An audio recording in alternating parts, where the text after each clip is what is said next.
Okay, now our next great show here. Now, this place that Mark's going to talk about, the Chaplin Studio. I was just down there a couple of days ago. It's a great looking place. I wish I could have gotten in to take a tour, but that's a little difficult these days. But this is going to be a great little show about the studio. And here's the man who's going to tell you all about it, Marc Wanamaker.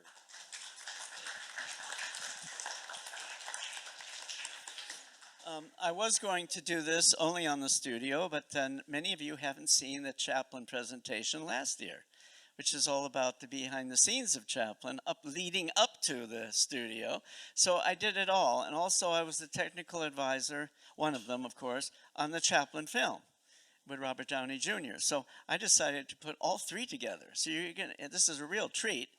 You're going to see all three, and by the time you leave, you will all be experts on Charlie Chaplin, the real Charlie Chaplin, the real person. And that's him there, believe it or not, and a color tinted shot of him. But this is a shot looks like he just got up. I don't know.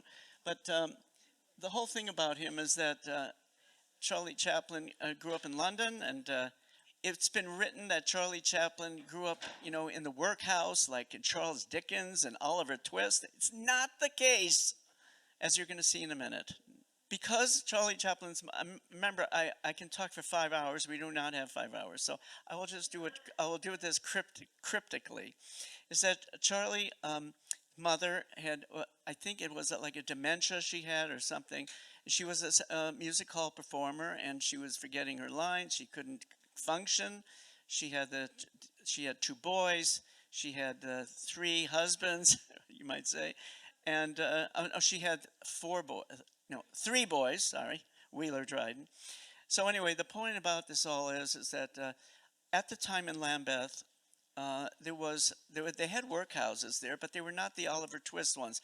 Those were really earlier on in the 1860s and 70s. By the 1880s, the church got involved. They did not want the exploitation of these children. They made these workhouses schools where they would learn trades, but they also were taught how to read and write, etc. It was very benign. And this is one of his schools in Lambeth.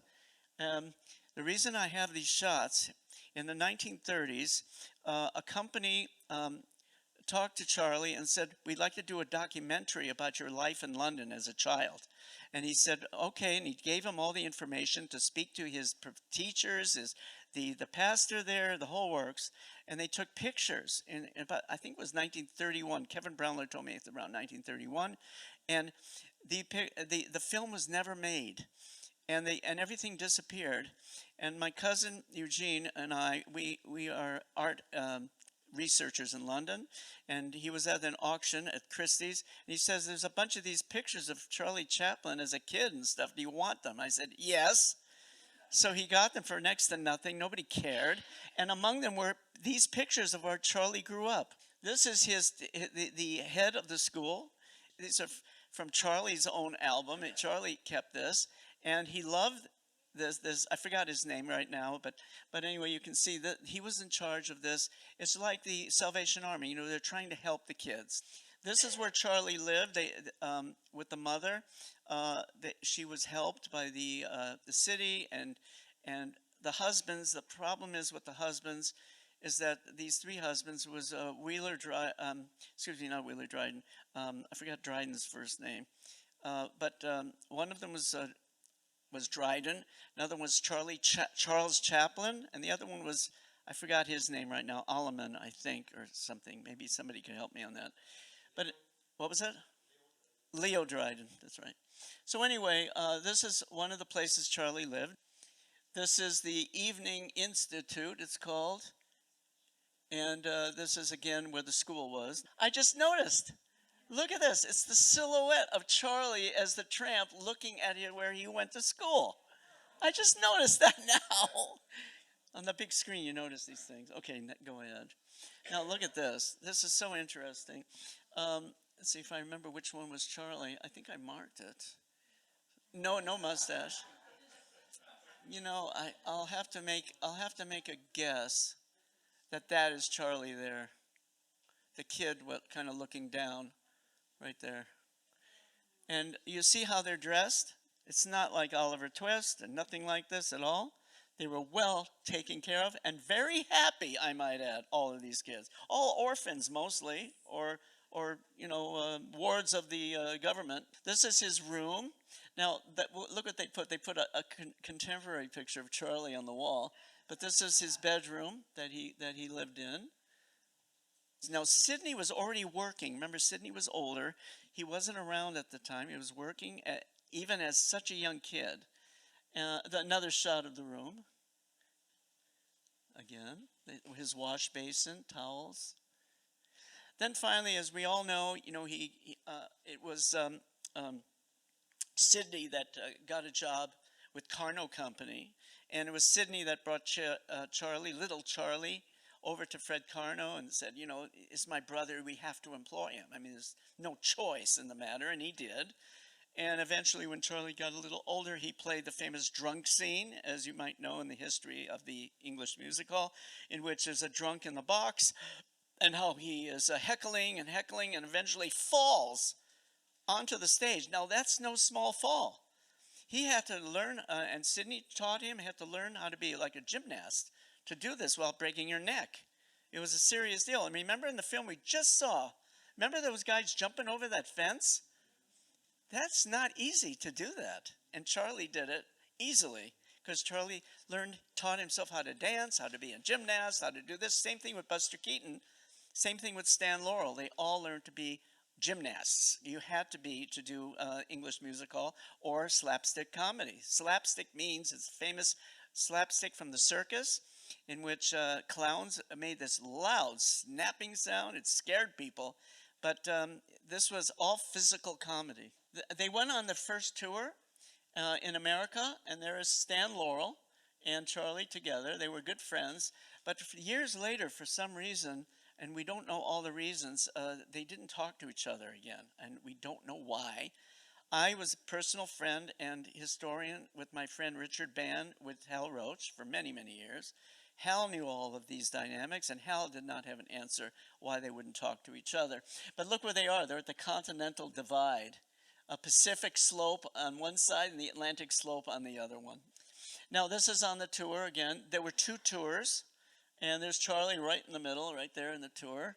And you can see how happy he was. This was a job of a lifetime to travel in the United States and be accepted and make money and get known. And that's where he learned all about being a performer. He did not know how to be a performer. Thanks to Sidney, he became this performer. Sidney Chaplin is a fascinating character. So I never met him, but I met relatives of his, Betty Chaplin, for example, and she told me a lot about Sidney. He became the business manager for the whole enterprise since the beginning when the big money came rolling in. But after the big money came in and he got Charlie going, he became his actor again. He became a well-known actor, worked for Paramount, different feature films, all kinds of things, and he was adorable. He was an adorable actor and did not capitalize on his brother's name. I know it sounds like he did, but he did not. He was his own man. Now, this is one of the great shots that I found over the years. Henry Pathé Lehrman here of Lehrman Comedies, and also Sunshine Comedies for Fox and whatever. And who is that again? Yeah, Williams, Frank Williams.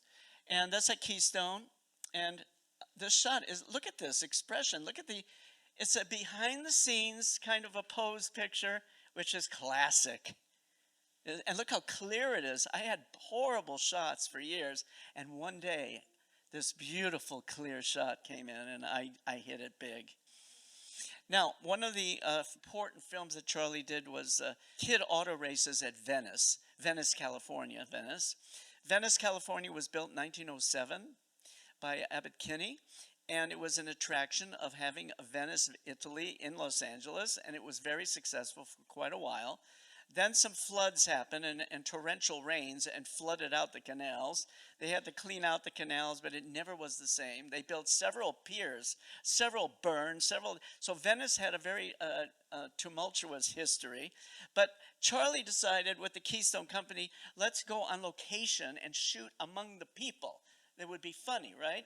So here they go. This is the auto races, the actual auto races with little cars, right? So you see how everybody's cordoned off with a rope?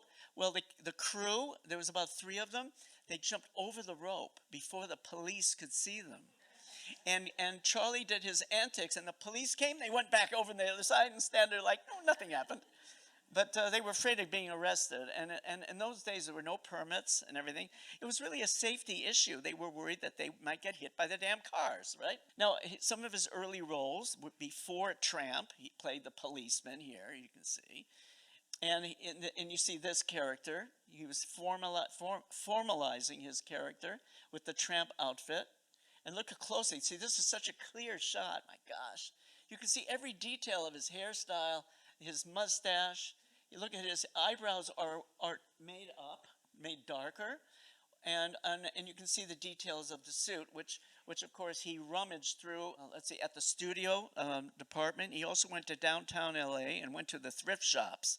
That's where he found those shoes, oversized shoes. He wanted the worst ones. Some of them were falling apart, but the wardrobe department fixed them for him to make them, stay together so they don't fall apart completely. And what other thing? Oh yeah, they used a black and white high panchromatic film, high contrast. So they had to have lots of makeup. You might see men wearing lipstick and you see all this stuff. It's all because they can't be seen on the screen if they're not wearing the makeup. The lighting was not right.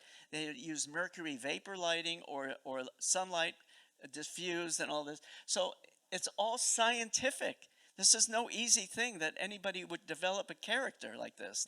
Then, of course, he was always interested in the behind the scenes. As Arena would always say, that he was directed by other people. And they thought maybe he should do this, that's funny. But he thought that something else was funny. And he wanted control. But it was Mabel Normand at the Keystone Company that taught him really how to work in front of the camera. Remember, he was from the English musical. And all the vaudevillian actors and Victorian actors used giant expressions. And, oh, I'm this way and that way. It's so foolish looking, right? But that's what they did. So Mabel Normand, Alice Guy Blanchet, and others wanted people to act natural, the actors to act natural. That's why Alice Guy Blanchet, the first woman director from Gaumont in Paris, etc., she always thought, let's put a big sign over the stage saying, be natural. So when you're acting, you're not just waving your arms around, you're natural. That is the beginning of natural acting of today. So here he is behind a Bell and Howell camera. Well, they came out after the Pathé camera, which was wooden. And these are the first metal cameras, and they were like indestructible. You could throw this off a building and it would still be working, right? So here he is trying it out. He loved all the aspects of filmmaking. Look at the advertising. I mean, advertising had a lot to do with everything today as it was then, right? And so here we have this Charlie Chaplin book, The Man Who Makes the Whole World Laugh. And I just wanted to show you this. There was merchandising going on all the way back to the teens relating to Charlie and others too, but Charlie particularly the most interesting of the merchandising. This is what was this? This was an advertisement in Moving Picture World, a full-page color ad, Mutual, that's when he was with Mutual Chaplin specials. Now, Charlie went from one company to another. Remember, we have S&A, Keystone, S&A, Mutual, First National, and then United Artists, etc. So in other words, these companies would give him more money, more money, more money. Charlie was one of the richest actors probably in world history with those contracts that he got. $1 million contract in 1915. I mean, come on. It's crazy. Look how beautiful the artwork is, I might add, on those. Postcards came out when he had his studio in 1918, 1919. Look at this beautiful one. There's a whole series of these, all different colors and shapes and sizes, and many of us collect them, and I have a great collection of them. This is one example. Now, this is the studio. This is Hollywood, 1921. This is Hollywood High School. This is Sunset Boulevard and Highland Avenue. Okay. This is La Brea and Sunset. There's now a Ross for Less here now in Los Angeles. And but look what Hollywood was a citrus growing agricultural area for most of its history. by 19, let's see, it was in 1898 that Paul de Longpre, the great French painter, came to Hollywood, came to Los Angeles, and then he was a flower painter, and they said, you should go to Hollywood, that's where all the flowers are. So he built a giant Spanish Mediterranean kind of a house at the corner of Cahuenga and Hollywood Boulevard, which was called Prospect Avenue, right? Prospect, because everybody wants to make it in Hollywood in those days before there was movies. And citrus groves. So everything was citrus. It was one of the biggest citrus producing areas in the whole Southwest is Los Angeles, Southern California. So he bought a citrus farm. That's the farmhouse right there. That's Sunset. That's the driveway leading in. He then built a tennis court, and he had a swimming pool in the back.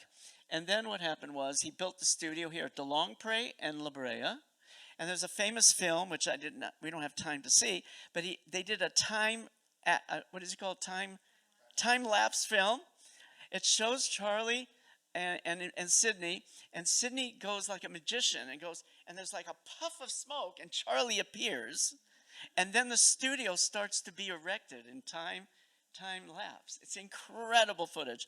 But you're looking now at the open stage that's right here, a glass enclosed stage, dressing rooms area. This is the English bungalow office building. That's Charlie's office right on the end. And look at all the citrus groves around. He installed Sidney in the big house, and eventually when they brought their mother over, they installed her there as well. This is one of the early shots of the front of the studio.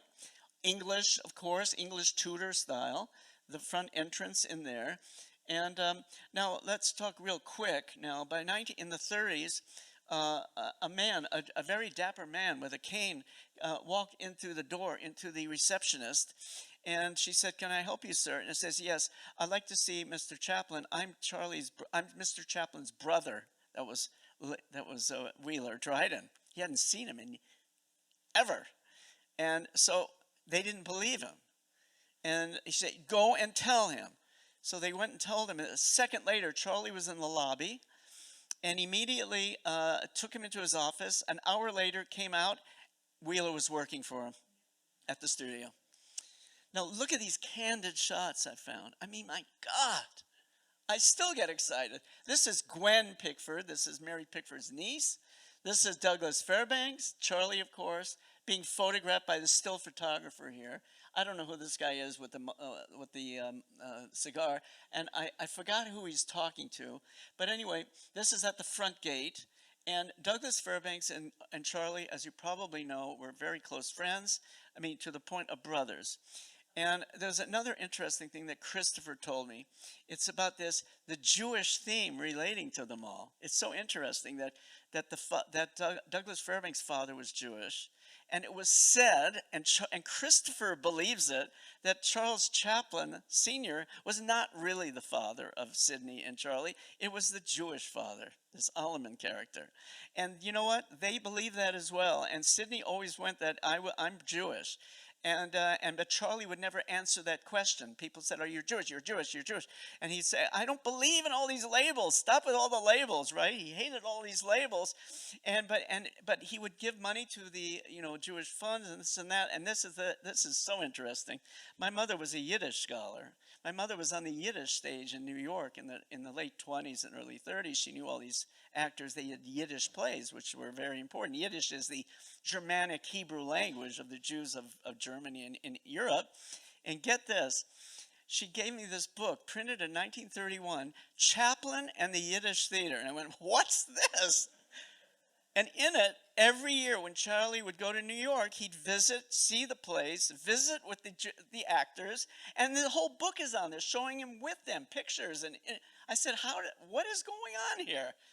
And so it's just so interesting to me how all this is underlying these people, because so many of the moguls and all this were the Jewish moguls, and it was the Jewish moguls and the Jews that brought Hollywood, you might say, to be more accepted by the public as opposed to the Biograph, Vitagraph, Edison companies, which were making films that it didn't really reach the people, and a lot of them were immigrants coming, and there was Jewish studios, Universal, Paramount, MGM, and Lubin Company, Selig, all of them were making films that related to these immigrants. I mean, if you really dig deep, it's so interesting, the psychological thing about the whole beginnings of the film industry. Another color shot of him at the studio as the real person. And it looks like he's wearing Michael's hat. Okay. No, I have similar hats too.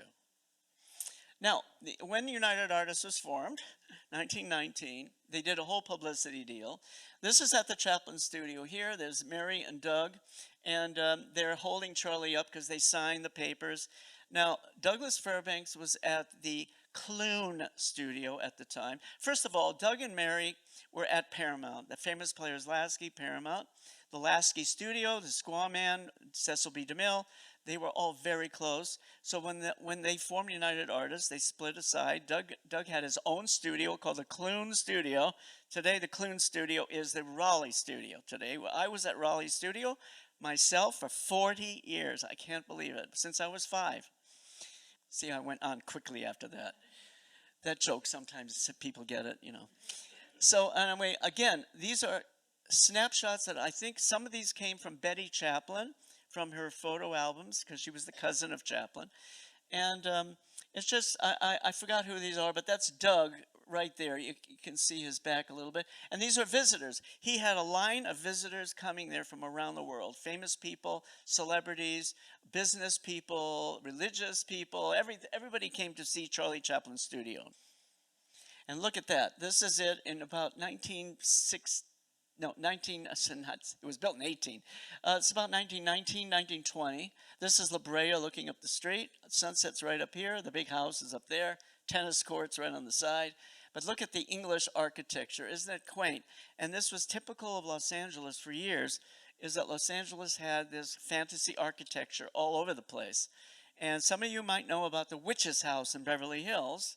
It's this kind of fantasy English cottage house. That was part of the Willett Studios, Irvin Willett. He was a famous director, goes way back to the days of Carl Willett, the founder of Technicolor, and with Henry Kalmus, and et cetera, et cetera. But they built this witch's house for films, so it would double as an administration building and as a set. That's what they always thought. At all the back lots, they would have an administration building, but on the other side was a set. It was a way of saving money. You don't have to go on location. It's right there. Yes, it snowed in Hollywood. This is about 1920, looking up the sunset, which is right up here. And just will give you a feel of what Hollywood was like at the time all these people were living there. There were restaurants around there. Charlie invested in Henry Bergman. Henry Bergman was one of his best comedian actors. And Henry opened up Henry's. It was a restaurant for all the film people like Musso and Frank, but way before Musso and Frank. Look at Charlie in his office. Now, this is very interesting, isn't it? There he is as a real person, real early, right after he opened the studio.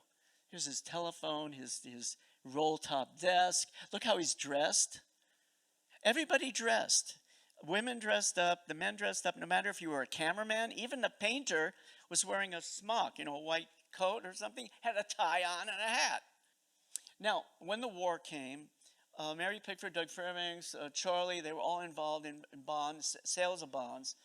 Really important work, and President Wilson later really did not, I won't get into who Wilson was, but at the time, Wilson got us into first wanted to keep us out of the war, then got us in the war, etc. And so they all did publicity for the war. So laytest war news: having demolished the enemy's fortifications, I am now seeking shelter from their aerial attack and its bees. See, he attacked with his cane, the beehive, and he's being chased with the bees. Now, this is just one of many different cards that appeared, and it wasn't just Charlie. Others did it as well. Now, this is one of the famous shots of the war bond rally in downtown New York at Wall Street. And I don't know, 100,000 people came out. Can you imagine for Doug Fairbanks, Mary Pickford, and Charlie Chaplin, 100,000 people come out. And and look, they didn't have the electronic sound systems in those days. So look what he's using, right, megaphone. This is the actual signing ceremony of United Artists. They actually filmed this at the Mary Pickford organization. I mean, with all the organizations, but we did a beautiful trailer showing the signing ceremony at the beginning of the Mary Pickford organization website. So that's Doug Fairbanks, Charlie Chaplin, of course, Mary, and D.W. Griffith, and that's Oscar Price. He was a lawyer, and I forgot this guy. He was another lawyer. Remember, lawyers do the contracts, of course. So they're pretending to sign it. They already signed it. This was being filmed, the signing. And then after that, that's Oscar Price. Anyway, they went around, and look, Charlie is showing his new Bell & Howell camera, the metal one I was telling you about. And look what Doug is doing. Couldn't care less. How boring is this? And Mary, of course, she's just standing there. She knows they're always goofing around. And of course, they always were goofing for publicity. And you can imagine, they were very close. Now, in the Chaplin film, in Richard Attenborough's script, there were several scenes in which Charlie and Doug, are very close, like brothers. They had so much in common, and both fathers left them, this kind of thing. The mother's working. So they had enough. And Mary Pickford grew up without the father. With the mother is the mother hen and all this. So it's kind of reversed. They all had things in common. They all dearly loved each other and kept with each other till late on, when things fell apart between Doug and Mary, and that was already in the 30s. And everything fell apart. And that's how Samuel Goldwyn got a hold of the United Artists Studio, became the Samuel Goldwyn Studio. And it's just, it was sad that it had to happen this way. And then Doug just loses interest in making films. He was being interviewed at the United Artists lot in 1929. And Mary convinced him to do a couple sound films, and he did not like doing them. And he was walking to the stage, and they were building a set there, and the sound stage, and he looked glum. And the guy said, "What? You look depressed. What's going on?" He says, "It's over for me. It's done. I'm dead now." "What do you mean you're dead? What's going on? You're not that old." He was like 48 or something. "No, it's over for me. Sound films." And he died. Well, how old was he? 51, 53, something like that. Now, Sidney Chaplin, making tons of money, decides to invest his money in aviation after World War I with Cecil B. DeMille. And so this is the Sidney Chaplin Airport. They were having an air meet at the time. That's why there's 10,000 people there.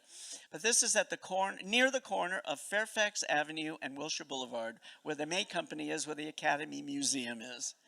Now you see how Los Angeles has changed a lot. Now, the film industry, aviation, transportation, technologies of all kinds, all were born at the same time the film industry was born. It was very interesting. Like the Wright brothers, 1903 was the first flight, right? Already they were filming it at that time in 1904 and 5 and 6, already making films relating to early aviation. The opening of Universal in 1915 had an aerial exhibition of an exploding plane. And guess what? The exploding plane knocked a pull plane off kilter, crashed, killing the pilot, Frank Stites, in front of 20,000 people. So I'm telling you, it was dangerous. Now, everybody was learning to fly. Now, I don't remember Charlie learning to fly. It didn't matter. But Mary was learning to fly. Mary had her own plane. Doug was not so enamored of it. But Mary was, and I have a great shot of her in her aviation outfit with her plane painted as a Chinese dragon in the forecourt of the Chinese Theater in 1927. Charlie's house. Now, people said this is the house that it's called a breakaway house that the studio built. It's not a breakaway house. A breakaway house is something on a set that you break down after you shoot a scene.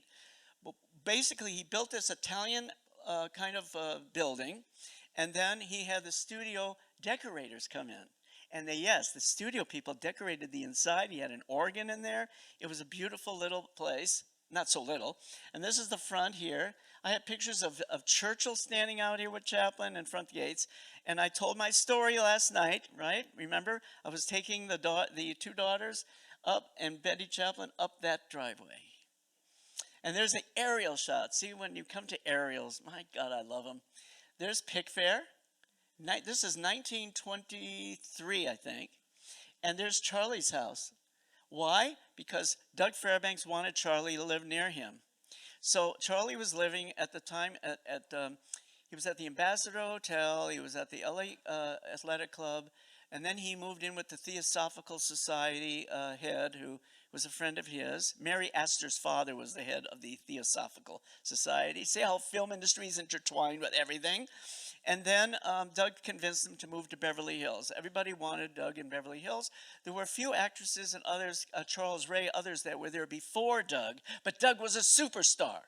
That made the superstars come to Beverly Hills, and you can see how close everything was. They had stables. That's the Charlie Chaplin stable, and Doug had his stables right up there. They used to ride down to Sunset Boulevard, and in 1924, that's when they all pitched in money, Hobart Bosworth, all their friends, to build the bridle path, which is Sunset Boulevard today. That center median green there that you see, that was the bridle path.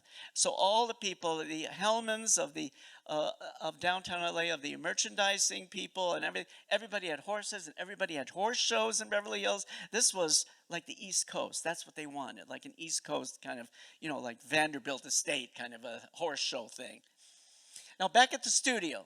Here we have more visitors. That's Doug bringing visitors. There's Charlie showing off, of course, by his dressing room. Now look how this is 1926. Remember I showed you 1921? Look at this. All the groves are gone. Houses are everywhere surrounding the studio. There's Hollywood Eye again. There is the big house. There's the tennis court. Remember? And here he is, the background here for one of his films. I don't remember which one it is. I do know, but anyway, it just goes to show you how Hollywood was growing fast. Now, Hollywood was growing so fast that they had to widen La Brea Avenue. So what do you do when you widen it? You lift up the studio and push it back. They actually did that. And you know what? Down on Gower Street, where the old Columbia studio is, it's called Sunset Gower Studio today. They did the same there. They had to pick up the big sound stages and move them over 30 feet, whatever. But this is a rare shot showing them actually doing it. And this guy did it alone, of course. Here we go, Charlie back again in the editing room. Remember, he wanted complete control. He learned how to edit. He learned how to be a photographer. He learned everything. He got tips from Raleigh Tothrow, of course. I mean, tips from everybody. Mabel Norman, I taught him everything about editing, camera work in front of the camera. Mabel was, as you all know, was a great comedian, but she also was a director, technician, etc. More advertising. Look at this. Have a smile with me. I wouldn't be surprised if it's a cigarette commercial. Right? Everybody smoked. Everybody. I mean, until pretty late, until really after World War II. After the 50s, actually. It was the 60s when this all kind of ended, right? I know archivists are nodding their heads. Now, this is one of my holy grail shots. I'm the historian of the Sunset Strip. I grew up off the Sunset Strip. I've been writing about it for 50 years now. And finally, with my co-writer, Lori Jacobson, we wrote a book called Hollywood Haunted. Yes, about all the hauntings in Hollywood. So we finally are going to finish our Sunset Strip book. So I wanted, locations. I mean, we're going to show everything, all the buildings. I want film locations. And I found Charlie on the Sunset Strip. There's La Boheme, which later became the Trocadero restaurant. And what's the film? The Circus. He's walking there with, is that who that is? Yeah, Myrna Kennedy. So there's actual footage of them walking at Sunset Plaza where I grew up. And I have a friend that has a Western store right across the street, and we have it hanging in there. And Chin Chin, the restaurant that's on the corner, is right where they're standing. So I worked with the Sunset Plaza people, and we did a corridor leading down to the parking lot of historic pictures of Sunset Plaza, and I have this picture there now. So Charlie is there in my neighborhood. Now, Max Linder, the most important in France, you know, the comedian, they were very close. Max Linder is kind of tragic. He went in World War I, he was wounded. It was never the same, but I'm telling you, Max Linder, if you know anything about him, he was one of the most important comedians in film history at that time, unfortunately forgotten these days. So it's people like us that try to make sure that people remember who Max Linder was, and believe me, Charlie loved Max Linder. Now, First National was one of the later companies before United Artists that Charlie signed with, and this is Saul Lesser. Saul Lesser was one of the most famous producers in all throughout he was an exhibitor, a producer, just everything in the whole film industry for many years. And there he's giving him, and that's Alf Reeves, right there, and Sidney Chaplin, the business manager. And they signed. What's the contract? How much was the First National contract? It was over $1 million, wasn't it? So that check is the $1 million check. There's actually a photograph of them doing it. That's Holy Grail, don't you think? Now, Beverly Hills, I'm one of the founders of the Beverly Hills Historical Society, like everywhere else. And I grew up around Beverly Hills. And this is called Sunset Park, which is today Will Rogers Memorial Park today, at that Beverly Drive in Sunset. And Charlie, who lived nearby, and Doug, they all made a lot of their films in Beverly Hills. And this is, of course, in Beverly Hills. And you can see, you know, this scene. What's the scene again? It's Idle Class, thank you. I need help because I'm going too fast. So anyway, this man here, if I remember correctly, is Mr. Anderson. And Mr. Anderson built the Beverly Hills Hotel. So they had him in the film as a cameo. Now, this is more of a close-up, a little bit about, still the late 20s, but it really gets, you can see all the detail of the dressing rooms. Look at the backlot sets there. The groves are still there. So this has got to be about 1922, 23. There's the house. Everything is so clear. Isn't it fantastic? Again, the portrait, early portrait of him in his formal outfit. Now, there was a fire at the studio. It was in 26, if I remember correctly. And this is what the fire damage was. There was a shot which I did not put in. It shows Charlie sitting there on the stage, crying practically. The back lot, showing you, you know, the streets here that you've seen in his films. Now, Charlie was very much involved with the Hollywood Colony. What is the Hollywood Colony? Everybody that was involved in the upper levels of the film industry was part of the Hollywood Colony. The lower level were all the workers, painters, and extras and people like that. So this is B.B. Daniels, who was with the Bison Film Company and later with Hal Roach in Roland Film Comedies and on and on and on. Charlie there in a suit. This is Adela Rogers St. John. She was a screenwriter. She was a writer at the time, became a columnist, and her husband. And I forgot this guy. He was married to, he was married to Norma Talmadge at the time.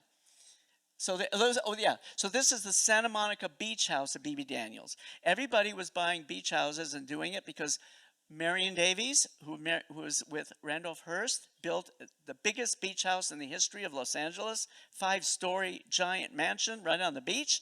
Today it's gone, but the guest house is still there. It's called the Annenberg Beach House, of course, which I am the historian of.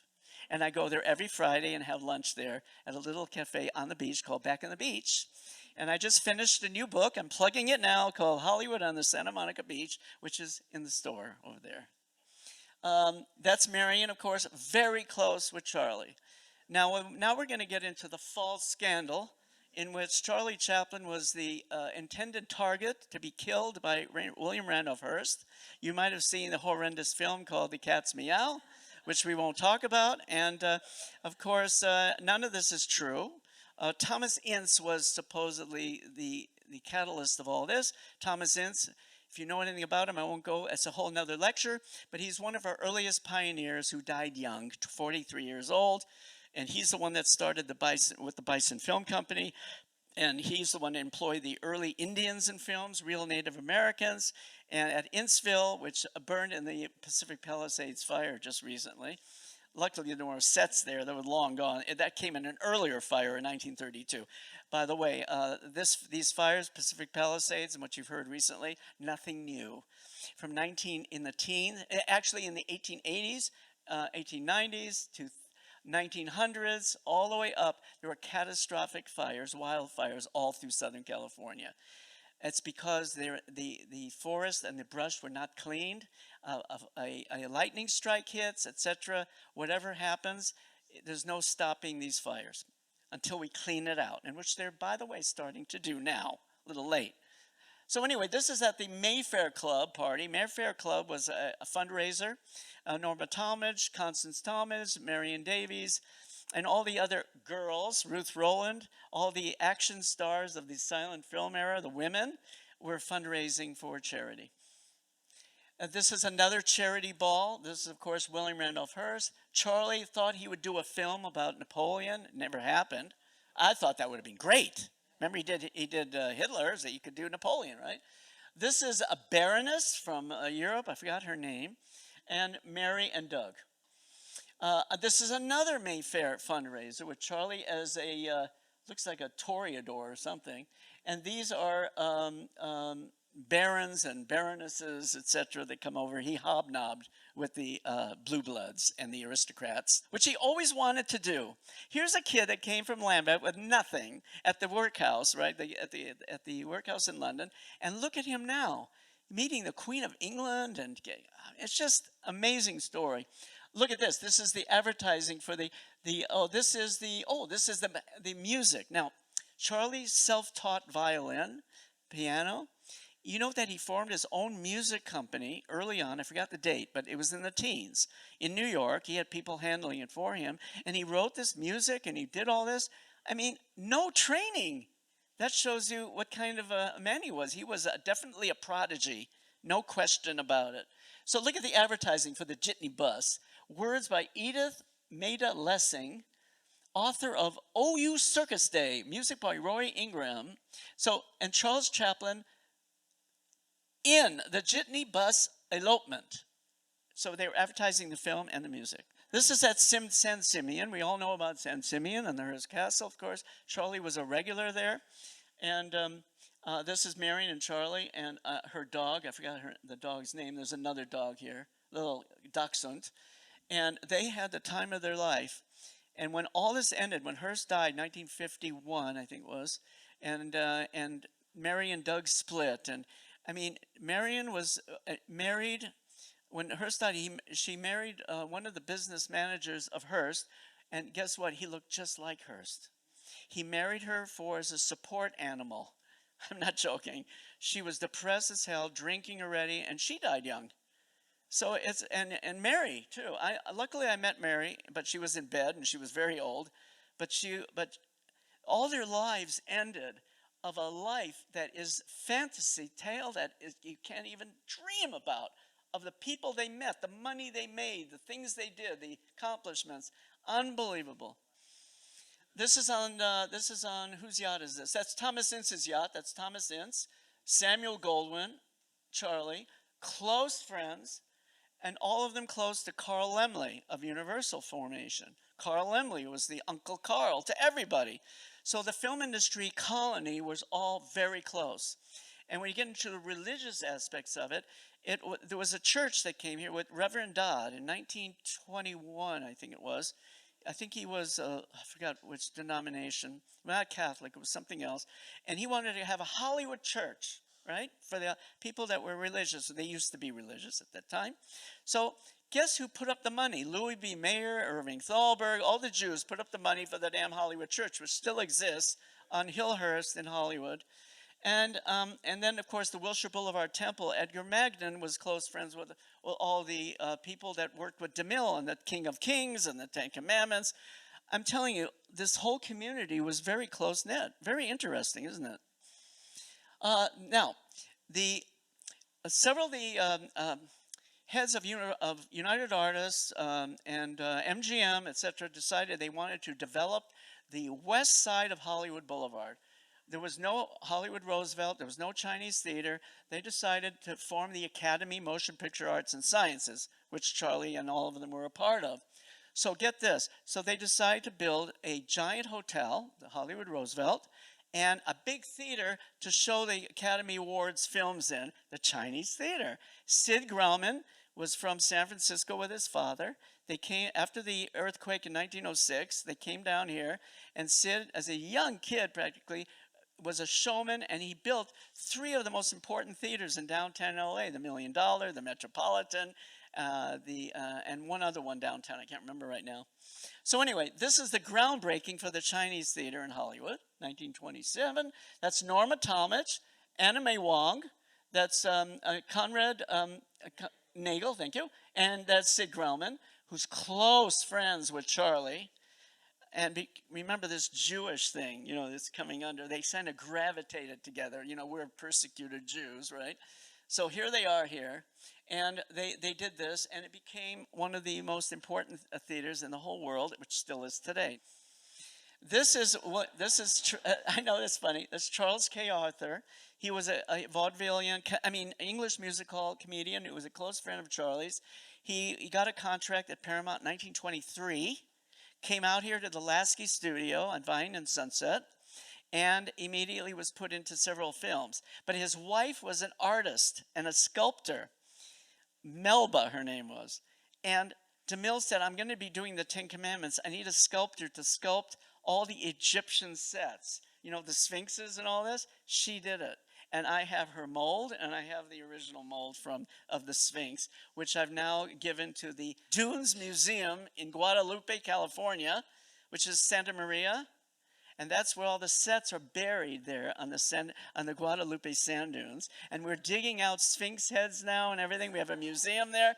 So I gave this to them. So you must visit if you're ever in Guadalupe. It's off the beaten track a little, but it's worth seeing this area where DeMille made the Ten Commandments in 1923. There's a studio about 1923. The circus. But look at the Bell and Howell cameras, which were, of course, in the arsenal of the Chaplin Studio, and of course the animals. But that's Raleigh right there. That's Raleigh Tothero there. But the point is, they have on-set musicians. Every studio had on-set musicians for the mood, and Charlie was no different. Look at him. Look at this dapper guy, right, at the studio. Very much, and I like this style. The jacket's not too big, and the shoulders aren't too big, and the tie is very clean and nice. The nice light pants, nice, these nice white shoes. Very modern. But when the 50s came, it became crazy with the long jackets, and it was horrible. They had real taste at this time in the 20s. Again, look how nice he looks. Before his white hair, I might add. Now I couldn't believe I found this. That is Helen Keller. And Helen Keller came to visit. And everybody came to visit Charlie, and he loved her. He thought she was a phenomenon. Come on now, you can't see her here. And she makes films. She made 2 or 3 films at the Brunton Studio, which is now Paramount. And how did she do it? The director she'd set up a set, she'd pace out to the table, and pace out to the window, and pace everything, and the director would stomp on the stage, and she knew exactly her cue to go to the table and light the candle without hearing anything. She could feel the vibration. My God. So in color, she's touching his face to see what he looks like. This is rare. This is Holy Grail, beyond Holy Grail. Now, of course, Harold Lloyd was one of their friends. They were all together. Hal Roach, Harold Lloyd, Charlie, all the comedian heads, the top people, all were close friends. They played tennis together. They went out together. They worked together. They funded things together. And this is them at the United Artists Studio after, I think, they're not dressed for tennis, but I don't know what they were there for. Now, look what's happened now. This is, I forgot when this is, I think 1949. Look at the studio. This is DeLongpre on La Brea. This is Sunset. The house is still there. Tennis court's still there. But look at the big backing and a pool and a big backing there and the big streets here. And that's the shop area. But it's a tiny lot when you go there. It's a tiny lot. How they managed amazes me. as I mentioned last night, I knew Herb Alpert and Dave, his brother, and I was the historian there. I brought people there. I was the technical advisor on Nickelodeon, that Bogdanovich monster of a film, which was supposed to be great. But I invited Alan Dwan, I invited Robert Flory, the French director. I invited all these guys to come and see the film, and the film ended up a slapstick mess. And they were so angry, not at me, but angry it could have been a great film. And we showed it on the Chaplin stage. How do you like that? Remember, Robert Flory was a good friend of Chaplin's and directed, remember, co-directed, Mr. Verdoux. Yeah, Mr. Verdoux. This is Marlene Dietrich coming to visit during City Lights, right? Is that City Lights? Yep. Marlena loved all of them. Everybody loved Marlena. Marlena was just everywhere. How can you not love her? This is the set department. Now, this was taken during the time when the studio was being rented out in 1951, I think. Charlie hadn't left town yet, but this was done for a film called The Hollywood Story with Richard Conte. It's a really great story. It's kind of like William Desmond Taylor murder mixed up with something else. And it's really good, mystery, shot entirely on the Chaplin Studio. So the set still guys shot the different departments. Look at this, the set storage and everything. Yeah, they had a telephone booth there. They didn't have cell phones, no. That's stage one, right? You go deep inside. This is like offices here, and then the stage is behind. You go through corridor and into the stage, which later became the main stage for A&M Records. All the famous songs that were done by all these different groups at the time. This is about 1946 or so. That's Charlie's office, remember, right there. At the other angle, looking down, this is the backyard of the house. Now, socialites, this is when he was married to Paulette. Paulette is Jewish, and he wanted to be near people Jewish. There's something about him with this Jewish business. But anyway, Paulette was the best thing for him. He was depressed by the time. Remember, he went through so many troubles with Lita Gray and Joan Barry and all these other troubles, right? So she came, took charge, right? Took charge, took care of him, and they were together how many years? 13 years? 6 years only? Oh, I thought, okay. 10 years. That's a long time for Charlie, okay? Right? Right? Remember, Charlie fell in love with this English music hall actress, older than him, and he loved her to death, always remembered in his mind's eye this girl that he loved, but never anything happened. And when he heard that she died, he was crying, and he wanted to go to England to her funeral. I don't know if he ever went. I don't think so. But, wow, isn't that interesting? So then he finds this Una O'Neill, that in his mind looks like this girl. And that was perfect love in his mind. And that's why they were together. And it's no accident that she showed up, right? I never believe in accidents. It's fate. Oh my gosh. That the girl that he loved when he was a kid. That's at the Brown Derby, by the way. Look at these great rare shots of the back lot taken in 1953. They did a tour. This actress did a tour around the studio or something to show the studio before it was just going to be sold as a TV studio to the Kling Company of Chicago. Later, Red Skelton bought the studio. Well, we're going to get to that in a minute. Another shot. Do you know what this is for? These set decoration? It's written in French here. Café de Boulevard. Verdoux. That makes sense, doesn't it? This is at the Trocadero. Look at this. This is a jeweled mirror she has. Look at her ring. It's a giant diamond ring as big as her hand. Again, these were fundraisers. This was a fundraiser for H.G. Wells, who was a friend of all of theirs, and Charlie, Paulette, and Cecil B. DeMille, of course, the close friend of Charlie's and Doug's. That's at the house in Beverly Hills, walking. Look how happy he is. He was very happy during that time. Look at this shot. Isn't this great? This shows the whole thing. This is stable area, tennis courts, swimming pool, his grassy lawn, like he has in Vevey. He has a house, remember, the house in Vevey? Isn't that kind of like it? Well, look how it looks. It's the same. No accident. This is at the Brown Derby in Beverly Hills. That's Korda, Alexander Korda. Thank you, Merle Oberon. Doug was also already separated from Mary and married Lady Sylvia Ashley. That's Gloria Swanson, I believe. Paulette Godaris, excuse me. That's the French actress, I think. I forgot her name. And that's the English actor, Reginald Young. The Joan Barry. I had to just show you. This this is horrible. Horrible that he had to go. That's him there, by the way. I mean, we'll move on. But in the film, we shot some scenes with Joan Barry, and Attenborough cut out some of them. But I think he left a couple in there to show. This is about 1949, front gate. This is during the making of Hollywood Story. It was Universal. And this is looking out onto La Brea. By the way, in Hollywood Story, Francis X. Bushman had a cameo in it. And who are the others? Oh, I can't remember right now. But Francis X. Bushman of SNA fame, he felt they were snubbed, and they went to the press and said, they're snubbing the silent actors in this film. It was in the press and all this stuff, and eventually they gave him some more money and gave him some more press. They were happy. Look at the inside of the studio in early 1950. See all the different buildings, the street here, sets. Again, that's a microphone boom in there being brought in by Universal. Now, in 1954, they were emptying out to sell the studio, and this is all the film cans they were throwing away.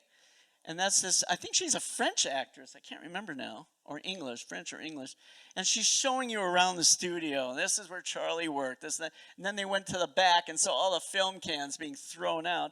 Now, luckily, a lot of the outtakes, as I explained yesterday, were saved, and Kevin Brownlow saved them and used them in the Unseen Chaplin, which you must see one day. Now, this is the company that bought it. It was the Clean Company from Chicago, but Red Skelton was an investor in this, and it became known as the Skelton Studios. And this is an ad to show you that red EO tape anywhere in their mobile units, you see. Red EO tape, red Skelton. So what is EO? I'm not sure what that is. I don't know. And look at this, Perry Mason show. Isn't that something? Perry Mason was at 3 studios. They were at Fox. They were at the Hollywood Center Studio, which is today now called the Sunset Las Palmas Studio. It was purchased by another company, of course. But look at this great color shot showing it in the late 50s. That's Michael Rennie. He was working there.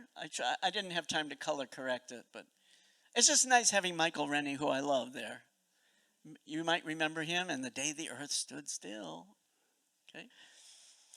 That's Robert Downey Jr. Isn't that amazing? What if I didn't say anything? I guess you look and look. That's not. Is that true? No, that's Robert Downey Jr. And of course, with the meticulous research of all not me, I didn't do the costume research, but they had meticulous people doing this research to get everything right. Richard Attenborough, who knew Chaplin very well and discussed the film about him over the years, decided finally he did the film, after his death, of course. This is the set that we built in Fillmore, California, which is on the 126 highway on the way to Ventura. If you know where Magic Mountain is in the Santa Clarita area, that's where it's west of that. But look at this. From my pictures that you were just looking at, they drew up all this exactly. This could be La Brea and DeLongpre. Easy. And remember that the outdoor stage with that on there? We had it all. This is Chaplin's office that we recreated at the Santa Clarita Studios. And that is Betty Chaplin and Ted Tetrick. I brought them there to look at the stage and everything. And Betty was emotional. She was tearing because she felt Charlie there. She felt it, even though it's just a set. She felt that that's how accurate everything was. Look at this. Isn't that great? Look, it's looking down at all that. It's just, you were transported back to 1914. The costuming, Okay, these are the extras. Look at these are the bathing suits of Mack Sennett, of course. But if you look at the real bathing suits of Mack Sennett, they were not as pretty as these. They were more plain. This, Richard Attenborough wanted to make it more colorful, more, you see the styles here? That was not in those shots. I have tons of shots of all the bathing beauties. And these are the most beautiful costumes for bathing beauties. Now, Keystone, I forgot. I don't think maybe I did put it in. Anyway, this is a set for the Keystone Studio, which was supposedly originally on Glendale Boulevard in 1914. I did it. I put it in. This is an actual shot of it. You go back. And K forward. See? Now this guy forgot his name. He was the gate guard. Yes, they had security. And so they did a thing which this guy needs to go in there, and he's holding his arm. He says, "What are you doing here? You can't go in there." This is the shop we built. It was supposed to be the wardrobe department. Now, Richard Attenborough decided to do the finding of the tramp outfit in a very creative way, in which things fly into Charlie's hands, if you remember that scene. So I was with the cameraman, Sven Nyquist, thank you, I need help. And Sven and I walked around, and he wanted me to show him this or that because he wanted to get certain angles. And Sven got his angles, and if you see that scene, it's the cutest scene of the hat flying into his hand and all this. This is outside the prop department, the ropes for the diffuser systems over the stages, etc. Wanted to make it very accurate. This is very accurate as it looked in 1914. This is the outdoor dressing room area at Keystone. This taken directly from my historical picture. I have people like Mabel Normans looking over the railing, but look how they built it. Look, it's exact. Look at this. That's a wardrobe person. As you notice, she's not wearing a costume. Now, the studio later went through different hands. The A&M Records finally sold out to, I forgot the record company. Anyway, this record company had it for quite a while, and eventually sold out to the Muppet Company of Jim Henson, who I knew really well, a great guy. And then, of course, they put Kermit the Frog up on top, which is still there, and it's just been sold just last month to another company. I have to find out more about it. They covet it. Nothing's going to happen to it, but I'd like to know who bought it. I think it's record people or film people, TV people. I don't know yet, but it will continue. It is a landmark. That's how it looks today. I took these shots in about 2014. And there's the doorway with Charlie welcoming you in. And there's the plaque. I did a close-up, I believe, of it. I'll show it to you in a minute. That's Charlie's entrance to his office. Remember, Charlie made several films in which he used his office as the background. Oh, look at this. I found this recently. This is just a recent shot. This is those stages that you were looking at. They have solar on top now. And look at that. There's all the original buildings there. That's the old shop building. That's another original building, and the frontage, right? And over here is, I told you, is Ross for Less, and I don't know what else is there, a paint store. That's leading into the famous stage, the Chaplin stage they call it. And that's the new sound stage they built in the back for the Muppets, special stage for them. This are the offices for the whole studio. And there's the plaque. Okay. Built 1917 in Clare, 1969. Yeah, it was 17. That's right, not 18. Monument number 58. That's the end? Okay. So now you get a good idea of what I have. This is a tiny bit of what I had collected, but it's enough time, don't you think? So thank you.